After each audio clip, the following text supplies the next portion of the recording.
A 200-pound Bullmastiff sat in a shelter for 573 days. 43 families rejected him. They all said the same thing: too big, too scary, too much. But then a 3-year-old girl who hadn't spoken a single word in 247 days walked up to his kennel, and what she did next changed everything. His name was Bruno, a 200-pound Bullmastiff with a wrinkled face the size of a dinner plate, golden fur that looked like it had been dipped in honey, and eyes so deep they made grown men look away. He spent 19 months in a concrete kennel at a county shelter outside Atlanta, not because he was aggressive, not because he was sick, because he was enormous, and enormous scares people. 43 families walked past his kennel. 43. The shelter kept count. Some stopped, looked, and kept walking. Others didn't even slow down. One couple laughed and said, "That's not a dog, that's a bear." Bruno just sat there, watching, waiting, every single day for 573 days. The shelter workers said he stopped wagging his tail after family number 20. They said he stopped standing up when people walked by after family number 30. By family 43, Bruno would just lie in the corner with his massive head on his paws, staring at the wall like he'd already given up on being chosen. Nathan and Claire weren't looking for a dog. They were barely looking at each other. 18 months of sleepless nights will do that to a marriage. Their daughter, Rosie, was 3 years old and hadn't spoken a full sentence in 8 months. The pediatrician called it selectivemutism. Claire called it heartbreaking. Rosie had just stopped talking one day. No trauma, no explanation. She just went quiet. Claire had quit her job to be home full-time. Nathan worked double shifts to cover the bills. They passed each other in the hallway like strangers. The house was silent in the worst possible way. It was Claire's sister who dragged them to the shelter. "You need something alive in that house," she said. "Something that breathes and doesn't judge." They walked in expecting a Labrador, maybe a golden retriever, something small and safe. Then they saw Bruno. Claire froze. Nathan pulled her arm. "Absolutely not. That dog weighs more than me." But Rosie did something she hadn't done in months. She walked straight to his kennel, pressed her tiny hand against the metal bars, and whispered one word: "Big." Claire's knees buckled. Nathan's jaw dropped. The shelter worker's eyes filled with tears. That was the first word Rosie had said in 247 days. They signed the papers that afternoon. The first week was chaos. Bruno didn't know how to live in a house. He knocked over a lamp with his tail. He sat on the coffee table thinking it was a bed. He drank from the toilet and sneezed water across the entire bathroom. But with Rosie, he was different.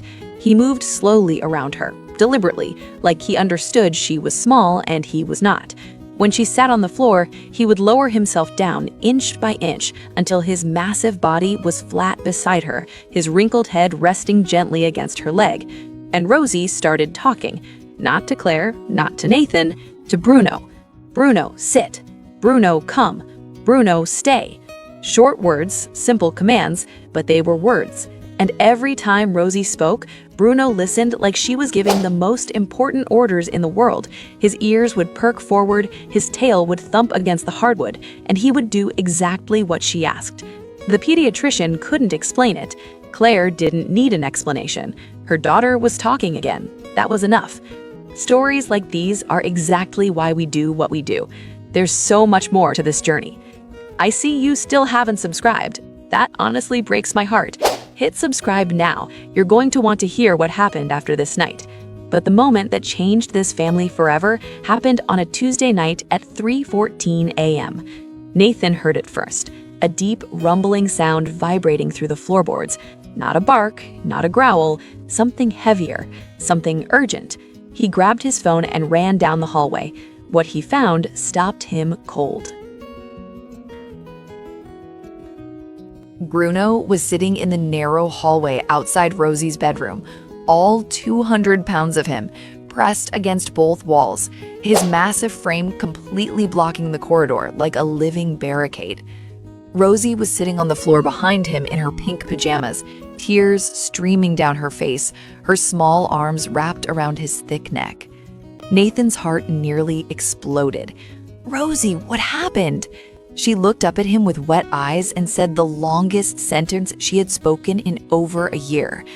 "I had a bad dream and Bruno came." Nathan sank to his knees right there in the hallway. He didn't move. He couldn't. His daughter had just spoken 9 words in a row, and the reason was a 200-pound dog who had positioned himself between her and whatever monsters lived in her nightmares. Claire appeared behind him. She saw the scene. She saw her husband on his knees. She saw her daughter holding a dog that 43 families rejected, and she broke.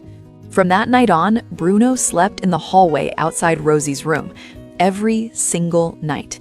Not inside, not on her bed, in the hallway, facing the door like a soldier on post.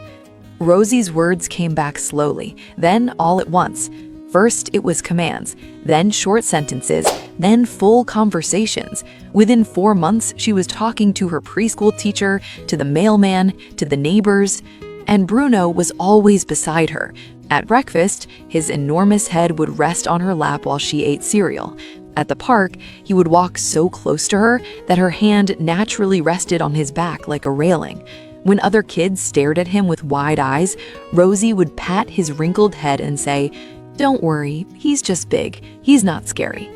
A 3-year-old girl defending a 200-pound Bullmastiff. If that doesn't tell you everything you need to know about this breed, nothing will.